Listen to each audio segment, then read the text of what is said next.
So as I said, hello. My name is Ben Labashian. I am principal machine learning engineer at WorkHelix. Today, we're gonna talk about building a workforce optimization platform from scratch using public and synthetic data, large language models, and a dash of economics. I know that sounds like a lot, and that's because it is.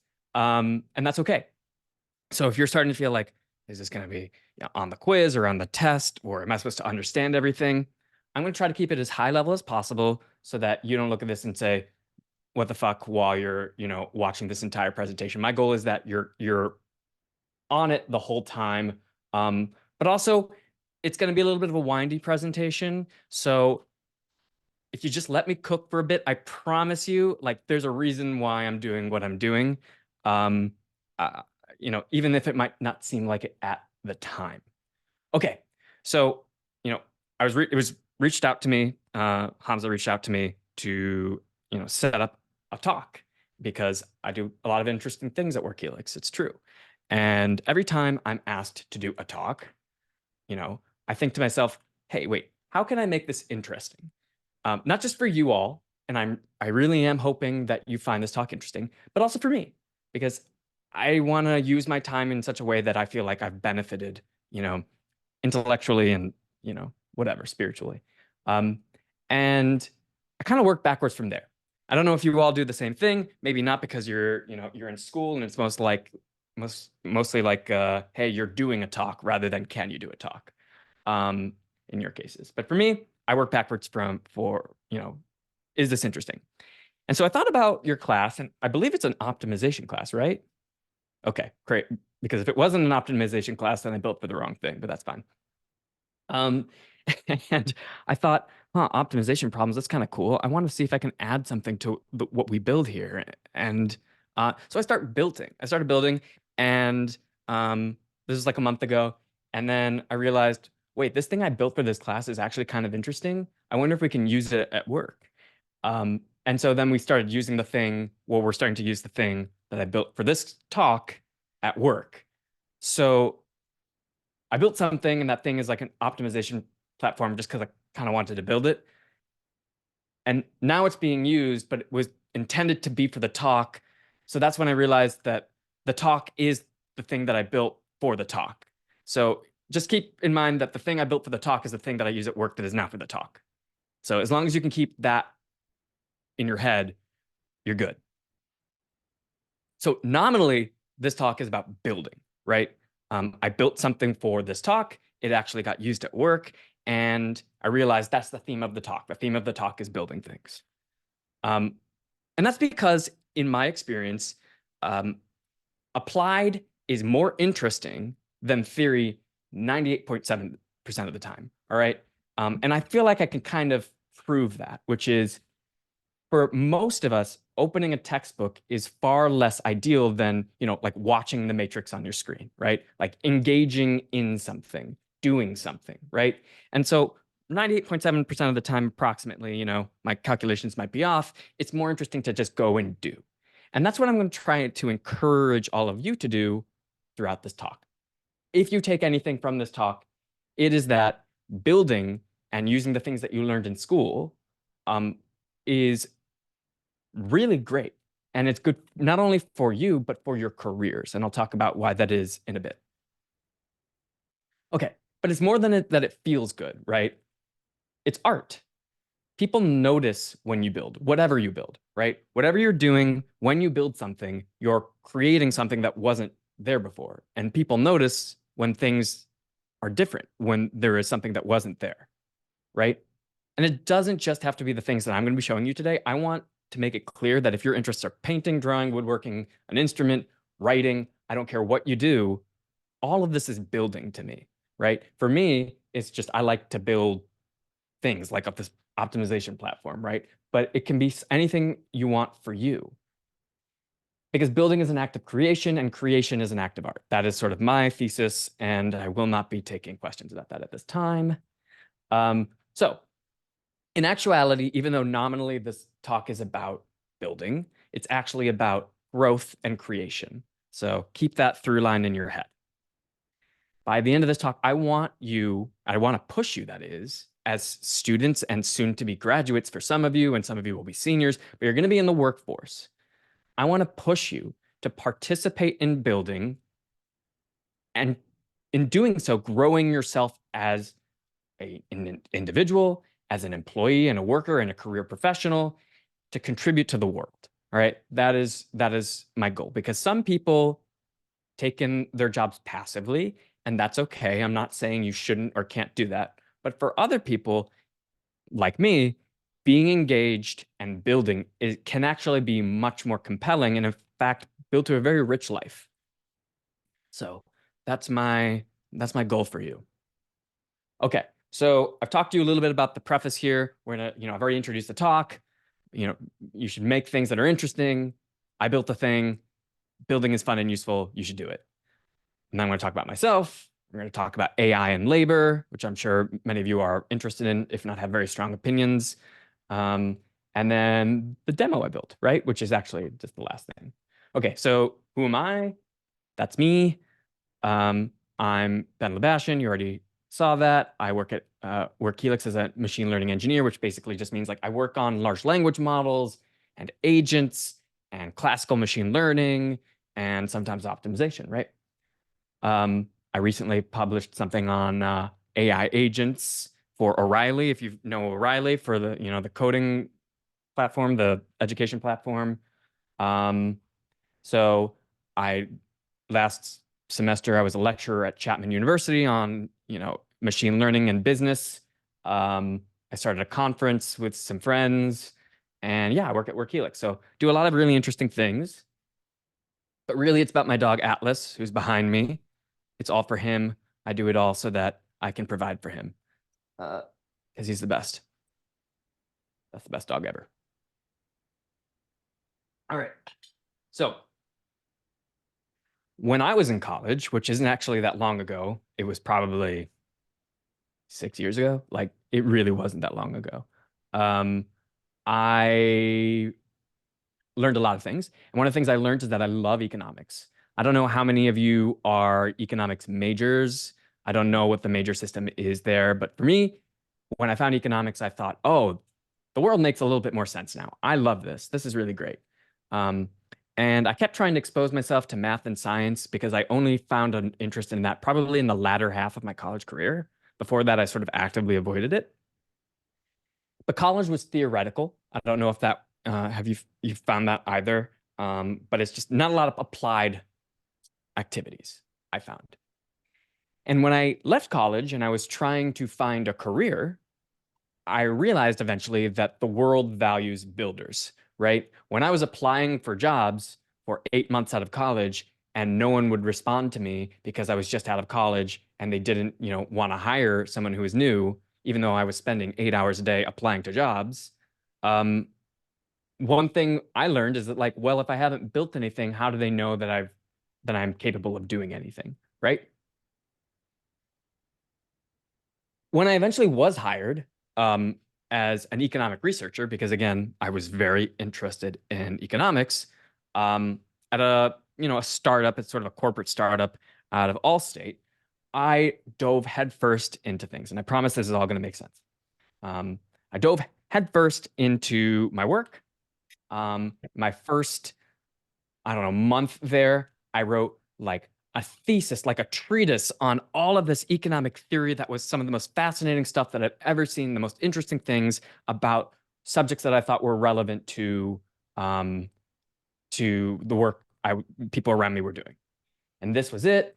And look at how much not building I was doing. There was a lot of writing. It was, a lot of theory about, automation and automobiles and IT and the economics of urban mobility and spatial economics. And it's very thoughtful, very thoughtful. And so guess what happened after I published all this stuff? I can tell you nothing happened, because even though it was really cool and I really liked it and I really thought it was beneficial to the company, no one's going to sit down and read a 90-page thesis on all of these things that they would have benefited from, but they wouldn't have really done anything with. And therefore, my point to you is that you should probably adopt a more builder approach when out of college. That, to me, I have found to be the most successful sort of approach to things. For me, that was learning to code. Um, I remember very vividly seeing, the people that I was trying to impress, my manager in particular, who I really looked up to. He would constantly go over to the people who were doing data science and analytics, right? And he was looking at their work, and I was working hard on this other theoretical stuff. And I realized I want people to look at my work like they look at that work. I want to be effective. I don't want them to just look at that work. I want my work to actually matter. And I saw that other work was immediate, it was impactful, and it was interesting. But I couldn't build the way that I wanted to, like those people could. And so I learned to build leveraging problems at work, right? I taught myself how to code, to become an engineer, all from just looking at the things that other people were doing and saying, like, okay, I guess I'm going to teach myself that, right? Like, this is clearly the thing that's being most effective. I'm just going to go do that. The result was that I was immediately more impactful. People were starting to look at my work. They were starting to care about it. I felt like I was more integrated with the product. So one takeaway from this talk that I really want to give you is that, look at what is being impactful at work and see what you can do to learn those types of things. If they're authentically your interest, if you actually want to be effective, right? Don't keep, shoehorning things you don't like into your life. I'm not trying to claim you do that. But if you do care about being impactful, and I think that it can really build an enriching life, then I suggest perhaps looking around and seeing what can be impactful. For me, it was learning how to code, analytics, etc. So the reason I mention that is because most of you are not going to go into academia. I know a lot of you might want to. I know I wanted to. I still probably want to go back, right? But most of us are going to go into the workforce. That means getting a job. That means paying off our student loans. I know I had over $150,000 in student loans that I had to pay off, right? Like, a lot of us are, really going to be pushed into paying these things off, into being in the workforce, and we're often thrown into it, and it's just nothing that we can prepare for because we weren't really prepared for it. That's okay. But one thing I learned pretty fast, and I think that it can be an avoidable mistake for you, is that, your job isn't just what's on the paper, right? Your job might nominally be, and we're actually going to literally see this later, might nominally be marketer, but actually your tasks are not just marketer. They're report writing, they're optimization things, they're coordinating between individuals. There are a lot of individual tasks, and this is the theme that we'll get to later. The point is, don't restrict your job to the things that your boss just say that you should do, and you should do those well. Make it your job to solve problems, and you'll always be relevant. It doesn't matter your job title, right? Just don't kid yourself into believing that your job is the thing that they say that they're hiring you for. It never is. So look for problems, identify them, build, and build iteratively to make them less problematic. This is the key to the demo I'm about to give you later. The point of the demo, just to forecast that I'm going to show you, is the thing that you build does not have to be perfect. It just has to be better than the alternative, which is often nothing. Look at the baseline for what exists and just be better than that. You do not need to be perfect. And to your stakeholders, set those expectations. Hey, I built this thing. It's better than what exists currently, which is nothing, or maybe it's something, but it's bad. Let's use it. Let's see if people like it. And if they do like it, hey, I'm going to improve it, right? Like, that's how you should view not just work problems, but really like life problems. That's how I view myself, right? I am not perfect. I just need to be better than I was the day before, right? So the same thing goes for work. In other words, you're optimizing under constraints, which is funny because that's the class, get it? So it's all thematic. Okay, so we've talked a lot about this demo that's coming up, but we haven't talked about like post-career activities. We haven't talked about like AI. One of the questions you might have is like, what is my life going to be, when I graduate, are there going to be any jobs? Am I going to be automated out of my jobs? Um, and all of these things. Since I work in generative AI, I publish on it. It's what I work on every single day. I do think that I have some perspective here.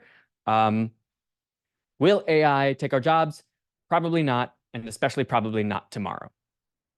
What about CEOs who say that they're firing people because of AI?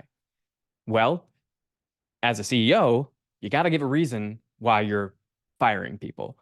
Some people are going to say AI. Some people are going to say that it's a recession. Some people it's going to say because we're too successful. The point is, people will make a lot of reasons why they're letting people go. But unless you have a causal model to say, like, AI caused me to lose my job, it's actually more likely that it's just an excuse that people are using, right?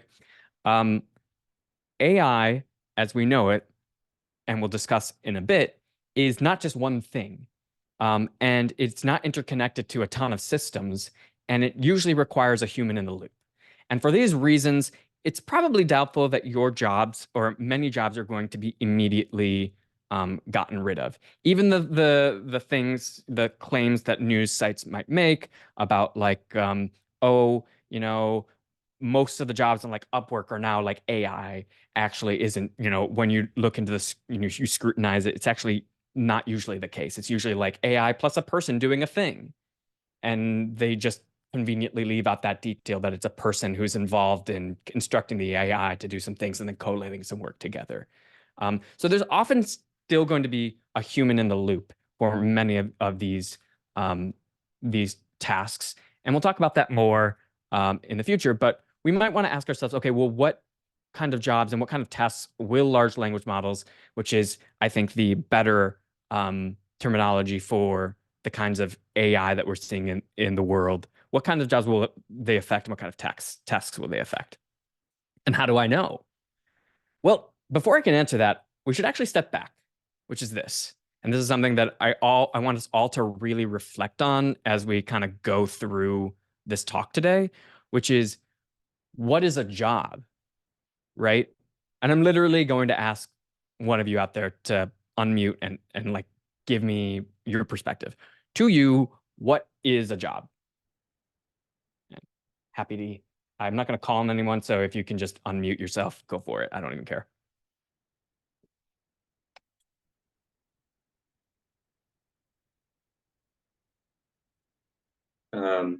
A job is any set of tasks assigned to you. Job is any set of tasks that are assigned to you. Dude, that's pretty great. Anyone else have any perspective on that? Do they disagree? Do they want to add to it? Any color, any flavor?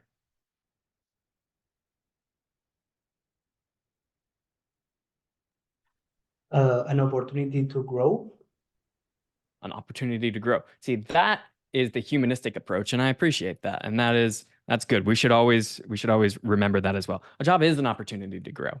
And a job is any set of tasks that are assigned to you.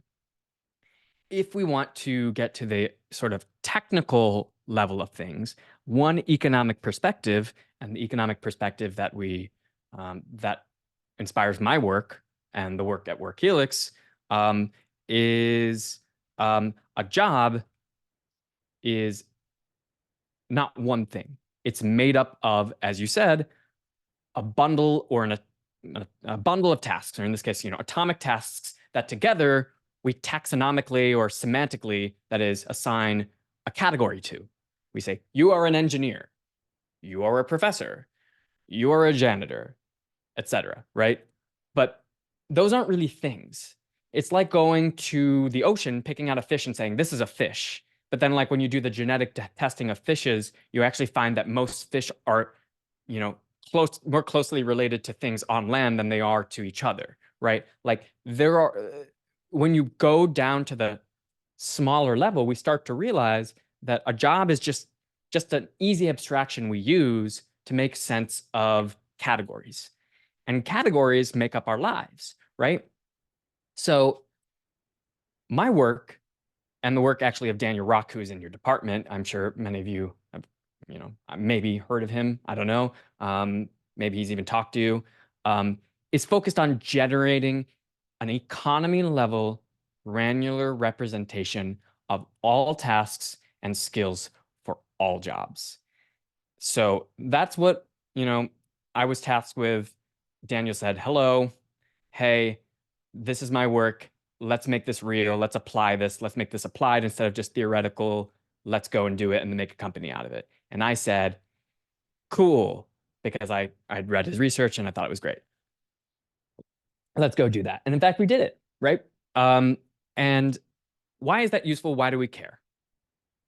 Because breaking down these tasks and these skills, we can understand which jobs are exposed to generative AI, large language models, etc. And that's why when I was telling you, like, how can I feel more confident than others that large language models aren't just going to completely replace X, Y, Z jobs most of the time, like 98% of the time. I don't know. I'm making up a number. That's because I work in defining these jobs and understanding how these jobs relate to being exposed to the things that we claim will take their jobs, in this case, large language models. So how can we even know this? How can this even happen? Well, first we have to take a step back. All right. I've talked a lot about like what I've mentioned large language models, but what are they? Right. So non-technically, large language models, which I often just call LLMs, are context-sensitive stochastic parrots. They are trained upon a large corpus of information, thousands and billions of sheets of paper, in which the relationships between, different words in a sentence or in visuals, because they don't just have to actually be language models, they can be, models in visuals or sounds. These types of things, they're related to each other. What kind of sound comes before this? What kind of sound comes before that? And we keep iteratively training models to sort of understand those patterns. And as we do that, we generate embeddings, which I'll talk about in a second. So not every large language model is the same. Some are better at coding, some are better at translating languages, others are more general purpose. And most large language models are trained and emit embeddings. You might have heard that term. What is an embedding? I mean, technically speaking, an embedding is just a trained vector. But in particular, an embedding is a sort of if you know linear algebra, a vector representation that captures semantic meaning and relationships of words, phrases, documents, or as I said before, sounds, images, etc. It's trying to capture those contextual relationships, right? And this is a big transition from even 2 years ago, where these context-heavy pieces of information we weren't able to capture that much context. And even every day, we're still trying to capture more of that context, longer context windows to understand more of the context that affects a given word, a given input. So these models are trained, these large language models are trained, and they emit and generate embeddings. Embeddings enable us or enable a model to understand and process inputs, right? As I said. And they're generated in a feedback loop, right? So you put something in, then you refine it, you put something in, you refine it, you refine it, you refine it, you refine the weights of that model, and what you get out are a model with its weights and embeddings. Okay, why does that matter? Why am I bringing that up? Because we need to be able to relate embeddings to tasks, right? If my job is, okay, let's break down an entire economy, all jobs and tasks, or all jobs into tasks and skills, right? Then we need a way to relate those tasks and skills together. And that's where embeddings come from. If you have a model and you have the tasks, then you might be able to relate those tasks together. Well, how does that happen? So I'm going to give you a scary equation, but it's actually pretty simple. This is the cosine similarity function. This is the heart of many different embeddings functions that if you've used ChatGPT or Claude or Llama 2 or whatever, cosine similarity helps us understand the relationship between their embeddings, right? So that's this is the equation we use. And we associate them. We also call it their similarity scores with this cosine similarity. These scores range from -1 to 1. Values closer to 1 indicate greater similarity. This will become important later. Values closer to -1 suggest dissimilarity. So maybe you want dissimilar things. The most dissimilar thing to a king is like, I don't know, a queen or something. But actually they seem pretty closely related now that you think about it. So maybe it's a jester, etc.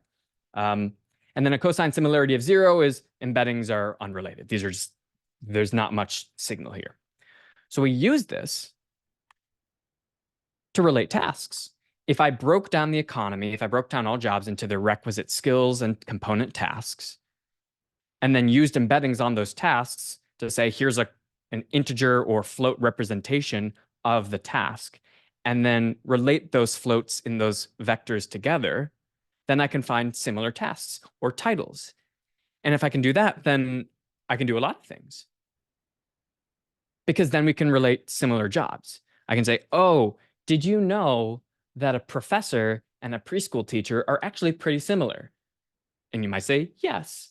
And then you say, actually, but did you also know that a manager and a professor are very similar as well, based on the subset of tasks that they have, right? We can start relating jobs into the economy. And what's kind of interesting about that is if you're able to do that and then break down those tasks into how augmentable they are into large language models, then you can start to say, hey, actually, going from a manager to a professor or going to a professor to a manager or et cetera, is actually just these 3 steps. Like they're basically the same job, but for these 3 things. And I'm making up this example of, manager and professor. But that's kind of interesting because then you might say to to someone, you might go to a company and you might say, these people who you don't think are very related to this other job are actually very related to that job. And if you just taught them these 3 skills, you could just have them do that job. Now they might not lose their job. One of the things that we care about at WorkHelix is not going to a company and saying, hey, here's how you can automate away all your workers, because that's shitty, right? In my opinion, people shouldn't do that. And better yet to say, hey, here's a way that you could not lose the people who have all this really great knowledge and who care about your company. And if you just gave them these skills and augment them with this generative AI, they're this thing that you value so much. Now companies can plan. And giving companies a plan is sort of the name of the game, right? So just by building these types of things, we can start talking and building products that are effective to the world. Now this term augmentability, that's this idea of like human in the loop, right? I was talking about like Upwork tasks from before. You might say that an Upwork task is fully automatable by a generative AI, but then you break down the tasks involved and you realize actually there's a human who's instructing a generative AI to do some things, and then they're going and collating a bunch of work. Their job is augmented by generative AI, but it is not replaced. It is not automated. And there's a difference between augmentation and automation, right? That's another takeaway from this thing. So when someone's talking to you about automating away a job, you should ask if they really mean augmentation or automation. Can the job fully be done by a large language model, or does a human have to be in the loop at some point? Because then that's an augmentation. And I would claim that most jobs are augmentable, not automatable. But we can do more than that. This is just at the high level. Why should we limit ourselves to the data we have? This is the promise of large language models. We don't have to limit ourselves anymore to work that we might not otherwise have done because it would have taken 100 people and 1,000 hours, right? If we can relate jobs together, what else can we do? And that's when we start getting to the demo. So let's start talking about that. I don't know why it's not skipping to the next slide. That's fine. So what I do is I took, in this case for this demo, I took public ONET data. So the US Department of Labor has this framework called ONET, which is the Occupational Information Network, right? And it's basically a database that provides detailed information on various occupations, including job descriptions, skills, worker attributes, etc. And it kind of looks like this. And I'll actually go to ONET here so you can see it. And this is freely available data. So for instance, I went to ONET and I pressed on data scientist and they gave it this nice little number. And if you increase the size here, you'll see that, oh, this is a summary of what a data scientist does. And it has all this text. and all the tasks and skills involved. Now, this is the ONET, which is pretty good. But what if you could build your own set of tasks that is even more granular than this, and skills, etc.? That's what we did. But for someone who's just trying to build a project or something and get something going, which is what we're doing, ONET is great, and it's public data.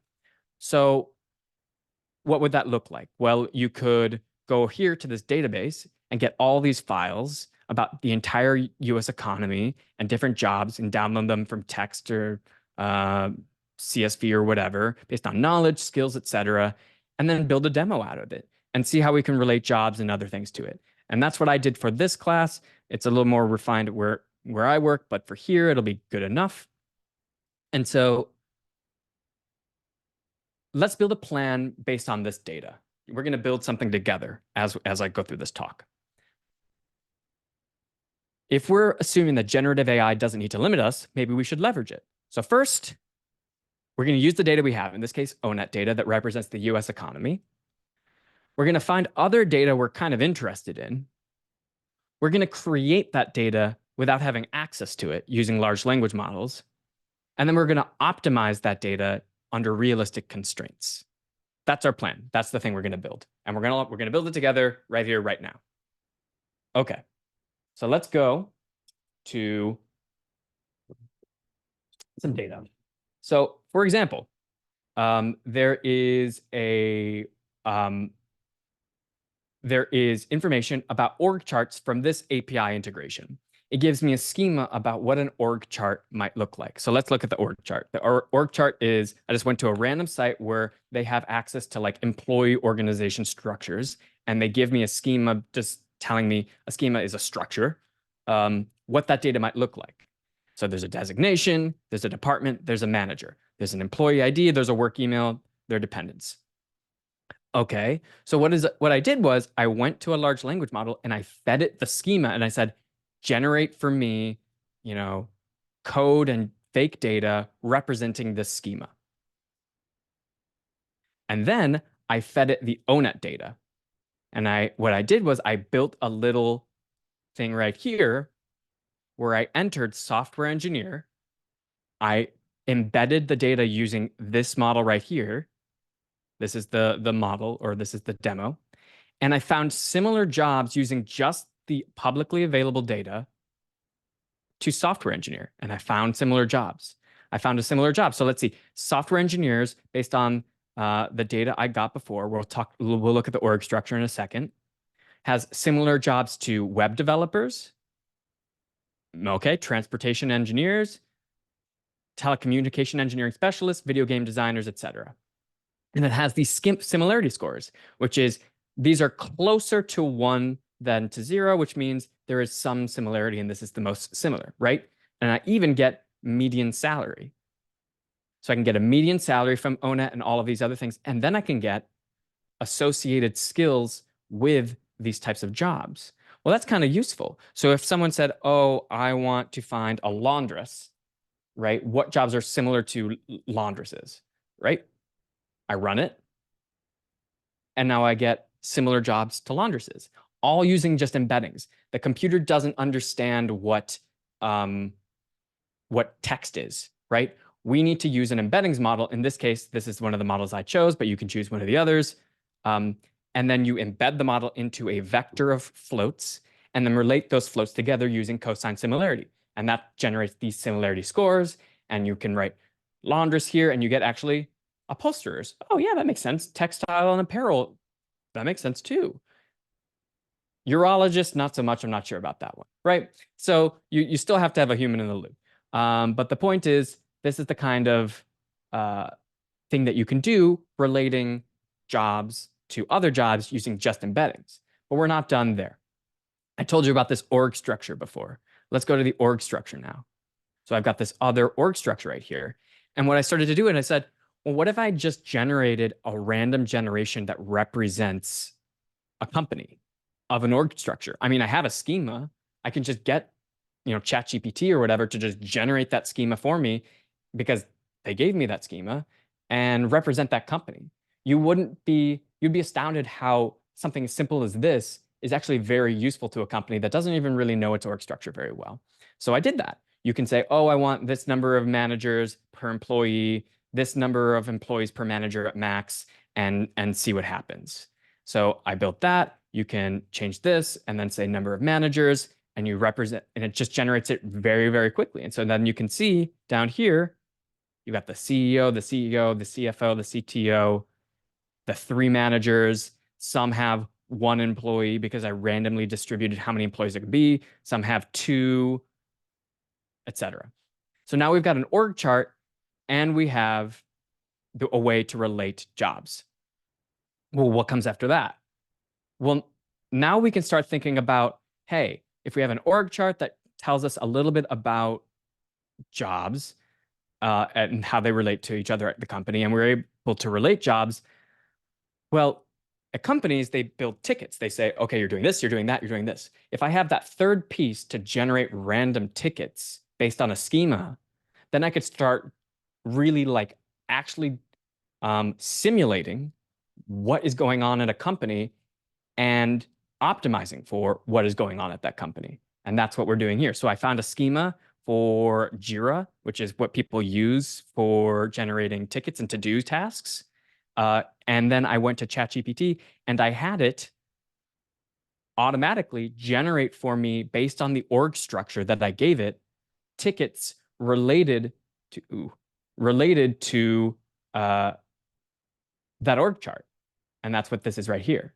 So you've got user IDs, ticket IDs, assignees, the assignee username, what organization they come from, the status of the ticket priority, and then descriptions of what is actually happening in the organization that I just made up.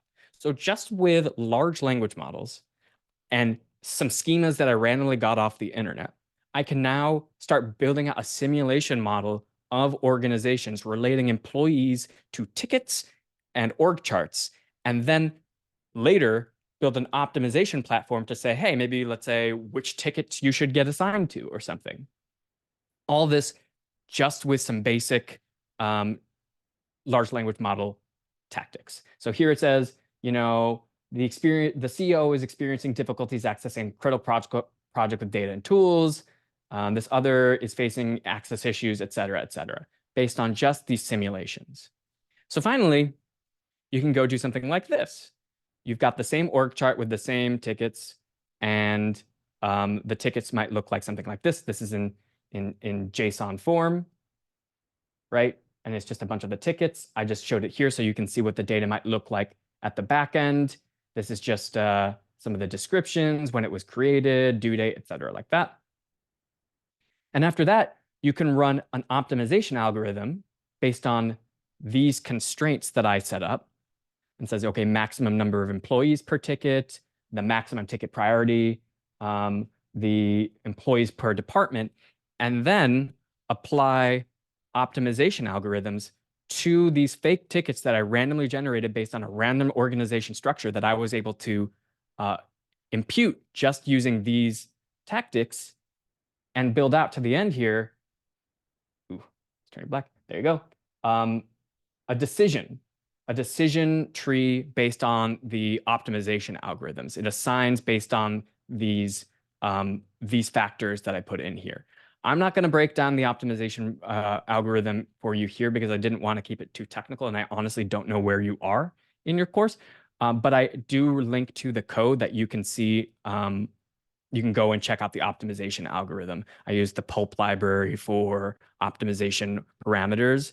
But the big thing to take away from this talk, in my opinion, is you're able, just using a few things, organization information from schemas, employee information, relating employees together, generating tickets from a schema, you can start to build out really effective things. So this, for instance, is very useful for what reason? Well, let me give you a scenario. You're building at a company, let's call it Schmerk Schmelix, and it is interested in going to another company and showing them, hey, did you know that this is how much you're exposed to different generative AI opportunities, different tasks? You can optimize here, you can accelerate your opportunities, right? With leveraging generative AI here, having employees work on harder tasks that generative AI can't do here and have generative AI do this other task. But the org needs to be broken down into structures, right? Like a structure like this. And then you need to optimize for, well, who gets access to that generative AI and who doesn't, right? Maybe some people get exposed to that generative AI solution and some don't, constrained by things like this. So then you have to be able to assign generative AI to certain people and other people not, and then compare how much more productive people, let's say on the technology organization in one manager's group, were compared to another manager's group who didn't get the treatment effect based on the constraints that the company gives you, right? These are the types of things you can do. But when you go to your boss and you say all these words, if you didn't have something like this that could show this is what it would look like, and by the way, we don't need to spin our wheels on this 1,000 times just to see if it's even interesting or useful. Why don't we just go build it by ourselves? We don't need a customer data. We'll go see if it's useful. And then if we find it useful, then we'll expose it to a customer, right? This is one of the biggest takeaways, I think, from the talk, which is it doesn't need to be this thing, but you can still build even under constraints, even without access to the kind of information you thought you might need today. Because of generative AI, work that might have taken you 1,000 hours now might take you a week, a day, whatever, to generate simulations or fake data or whatever you need to start experimenting on solutions that could be useful. Maybe you see a problem at your school. Maybe you see a problem in your community. Instead of just being sad about it, build something, because building something is better than nothing. Then show it to people and say, hey, isn't this interesting? How would you change this? What would end up being useful to you? Oh, okay, go back, change, come back. Then they'll say, actually, I kind of want to use this product. I'll give you my real data. And you'll say, great, because I've already built based off the schema that I expected you to give me anyway, so I'll just integrate that in. These are the kinds of things that you can start doing, leveraging all of your different types of knowledge, and that's what I do at Work Helix. So that's pretty much what happened when I built this. I realized this was actually kind of useful, and we're doing that kind of thing at Work Helix, which is kind of neat. So I was building this for the talk, and I realized actually it's pretty neat. So the code is here. I'll share the code with everyone, but I was told by Hamza that a lot of people are, just in Excel and that it's mixed. That's okay. No judgment. All right. I skipped Excel and I was grateful to do it. But at the time, at least, but now I regret not knowing Excel because being fast at Excel sometimes is 1,000 times better than having to pull up Python like I have to do. Like if you can just do some manipulations in Excel, like you should be happy with yourself. Okay. So that was my talk. I talked for 45 minutes, which I'm surprised I was able to do, which is cool. I want to take a moment and answer any questions. Questions about the talk, questions about generative AI, questions about the labor market. All of these types of things are fair game to me. And yeah, I mean, I'd be surprised if there weren't questions about this because I spoke pretty fast. So let me know what you think.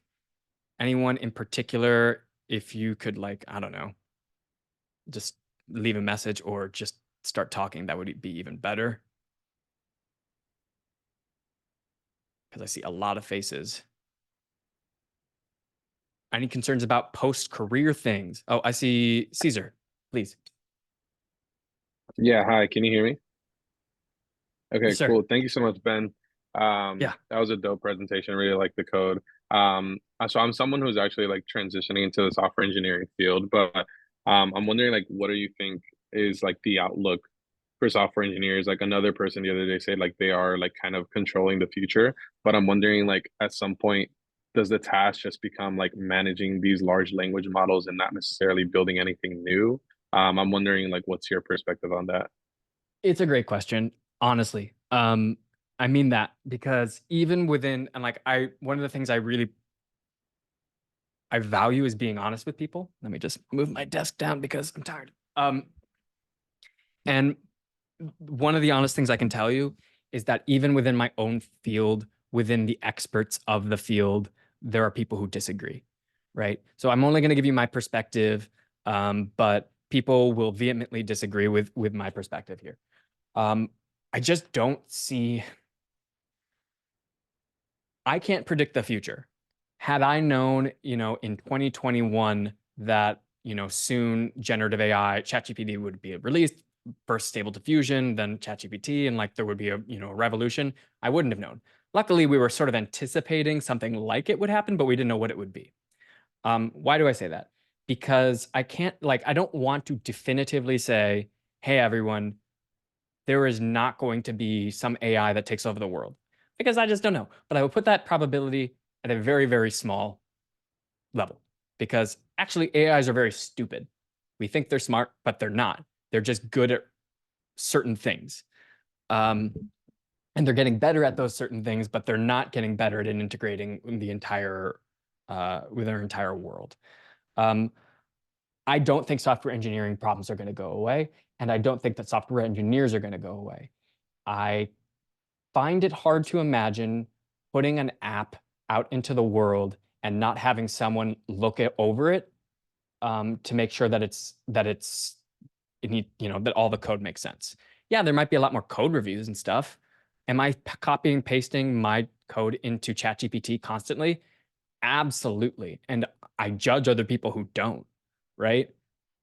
I want to work fast and get things done. And there are some moments where I really want to learn about something, and some moments where I just want to complete the thing because I know that that's more valuable. And part of the thing that I don't envy for your generation, I'm like 6 years older than you, I don't know, but that's like what people say when they come to talk to college students, your generation, is that you're going to have to come up with that solution. And the temptation to just leverage ChatGPT at all times is obviously higher than that I had, because it didn't exist. I do emphasize learning things for yourself, understanding the nitty gritty, putting that work in. Leverage ChatGPT, Claude, whatever, to learn more about a thing you don't understand. But do that work, because there's going to be a disconnect. This is a prediction I will make. A person who grew up in the 80s or the 90s or whatever became a software engineer, I'm just using software engineer as an example, who didn't have ChatGPT and had to learn all of these things themselves. And then someone who's in like the 2010s who was born, let's say, and then becomes a software engineer. The people from that generation, the older one, are going to look at the younger generation and be like, they don't even know what Linux is. They don't know what the fuck they're doing. Because they're going to solely rely on these things, and they're not going to learn the nitty gritty, like the actual granular details. Nothing makes up for having a comprehension of these things yourself. Dig into these equations, dig into the knowledge space here, because being someone who, like two people, same person, a job candidate who, has the same qualifications, but one person has an intrinsic understanding of the knowledge, and another person is competent, but they leverage ChatGPT so much that they may not just be able to do things by themselves. You know who the person's going to, who they're going to hire, right? But there's a future for software engineers. Do you want to give your data to a company that was solely based on generative AI and it wasn't fully secure? Like, I want to know that my data is secure. I want to know that they're not just giving it to some bad actor. These are very important points. Any other questions about that, or jobs, anything, whatever? As I said before, when I graduated, it took me like 8 months to get a job. This was back in 2017. So some of you are seniors, right? Yeah, okay, I'm seeing nods. Like, I'm not saying that's your fate. I am saying it is a struggle. And I would look for advocates. I would look before you graduate. I would have someone in your corner. And if you feel like you don't have someone in your corner, I'll leave my email. I'm happy to be that person just to give you advice, because I really believe that it's one of the most isolating periods, especially if you can't get a job. And I don't want people to be isolated. So just, anticipate that. that's part of the reasons why I made this talk about like post-career things, is because I know it's important. Yes. Is it Mukhtar? Yeah, Mukhtar. Mukhtar. Hi. Hi. How did you go about troubleshooting your model? Like when things sort of break down or don't go the way that you want, especially when working with a huge data set and lots of different working parts? Are you talking about the one I showed or the one that I actually use for work? Either or. Problems come up in any model. Absolutely, they do. Okay. So there's like, it depends. If it's a small thing, right, where I just either you look at the stack trace error, right? You look at the error that comes out of the code and it says like this is a problem, right? And if you don't immediately know it, then you might look at the lines of code, right? But if it's just like ChatGPT gave you a weird piece of code and you pasted it in because you were lazy at some point, maybe you just paste it back in with the stack trace, and it was like, oh, my apologies, I didn't do this thing, and then it fixes it. Great. Just don't make that your only habit where you're just pasting in the stack trace error back into a large language model and having it fix it, because again, you got to work that muscle of critical thinking and of like learning how to troubleshoot these problems. If you're not bashing your head against the keyboard a little bit, you're not doing it right. That is a muscle that you sort of want to flex. Does that answer your question? My question was more so what sort of process you go through, like in the situation where you see an error and you can't really like remember or know like where it's coming from. Like how do you go about resolving that and without going through each line of code that you have? If that's even possible. Oh yeah, no. So the thing is like, it'll point to you. It'll point and say this line. There's something this line. And then because it goes to that line, I will go to that line and then I will start looking up from there. And I, keeping the logic of the thing you're building, whatever it is, a woodworking thing, an Excel spreadsheet, an art piece, a book, whatever. Like keeping the logic all in your head is kind of hard. So you leave little, notes to yourself throughout the code, like little code comments, and say, oh, I did this because of this. Oh, I did this because of this. And if you're doing it well, you've already had those comments in there such that you go back and you're like, wait, why did I do this? Oh, here's the comment. Here's the documentation for the code. Oh, that's why I did that thing. Okay, here's the issue. Sometimes you just have to keep hitting your head against the keyboard, though. I know that's something I've said before, but sometimes it's like, I'm going to try this and that doesn't work. I'm going to try this, that doesn't work. The reason I love coding so much, among other things, is because I can be wrong 1,000 times and it doesn't matter because I just need to be right once. And it's the last time, right? Once it works, it works. And then I've moved on to the next problem.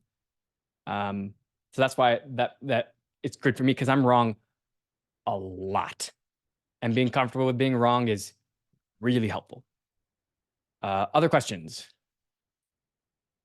about AI, about jobs, about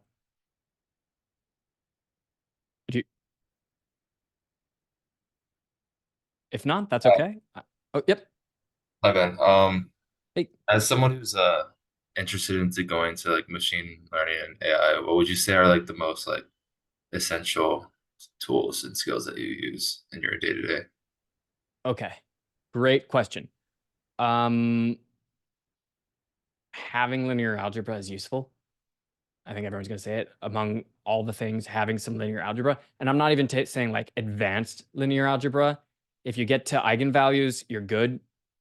Like that's the level of it. Knowing dot product, like literally looking at some YouTubes would be fine. As I said, I'm self-taught, right? I'm a machine learning engineer who never went to school for machine learning. I think I have a pretty good understanding of it, but I wasn't professional. I didn't go to a school for this, right? A lot of this knowledge came after the fact because I was just really interested in this world.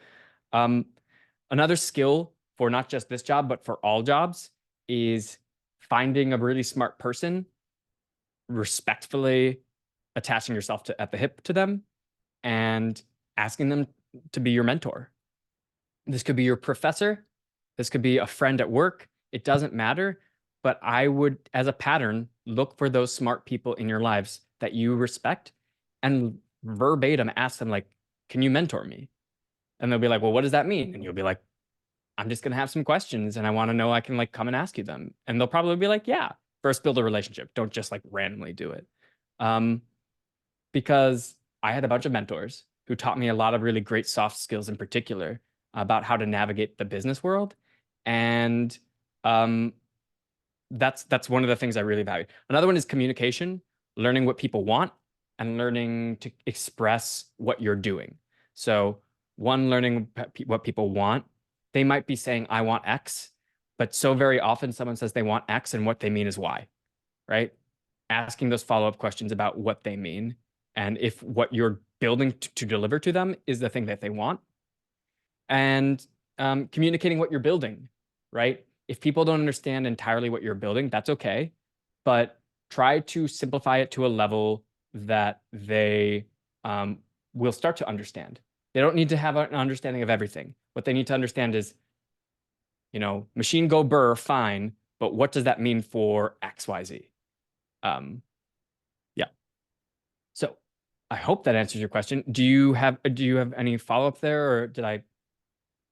Well, I guess just like as someone who didn't learn machine learning in school, what would you say? Like, were there any notable like I mean, aside from like mentoring and stuff, like were there any like notable like resources?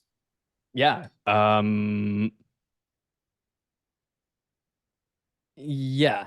So nowadays, if I were you, I would hold on. Where is it? Yeah, there we go. Okay. So deep learning with PyTorch. If you're not using PyTorch, you're not using the right model. Don't use JAX, don't use TensorFlow. JAX is too experimental, and PyTorch is the one that people use most often. So deep learning with PyTorch, pretty good. It's by Stevens, Antiga, etc. Just taking books and starting to do that. Now, couple this with like building things, right? You want to build things. So this one's very good. Another one is natural language processing with transformers, building with Hugging Face. Another pretty good book. Those two will get you started. You don't really need more than that right now. Like, just start reading these things. Ask questions. If you don't understand, that's okay. And by the way, you don't have to read the whole book. Read the things that are valuable to you. Don't read the things that are not valuable to you. You don't have to understand everything. You will understand it over time. Don't give up, though. Perseverance is really important. Yes. Does that answer your question? Yes, thanks, man. Yep. Okay.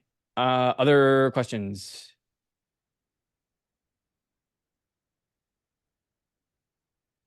Want to make sure I give you space. It does not have to be machine learning, but it can be anything. Santiago, you're unmuted. Did you have a question?